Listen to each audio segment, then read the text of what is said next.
या देशाचा पंतप्रधान आपला मराठी माणूस होऊ शकला नाही ही खूप मोठी शोकांतिका आहे. पण या पंतप्रधान पदाच्या अगदी जवळ जाऊन टेकलेले महाराष्ट्रातले 4 लोक आहेत.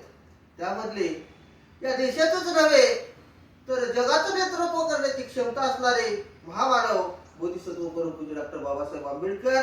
दुसऱ्या नंबरचे व्यक्तिमत्व आहे रिझर्व्ह बँक ऑफ इंडियाचे गव्हर्नर सी.डी. देशमुख साहेब.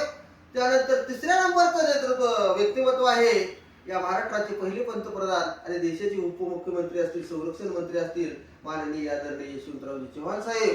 आणि 4 नंबरचं नेतृत्व आहे या महाराष्ट्राचा शिल्पकार जाणता राजा आदरणीय माननीय शरद पवार साहेब. ही माणसं दिल्लीच्या जवळ गेले परंतु आपला स्वाभिमान अबाधित राखण्यासाठी या खुर्चीवर पाणी सोडलं आणि ते माणसं ताठ मानेने जगले.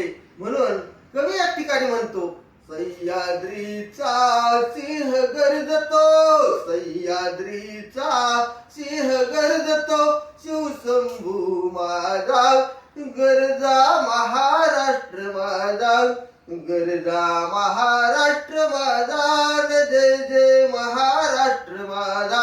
जय जिजाऊ, जय शिवराय, जय भीम, नमो बुद्धाय.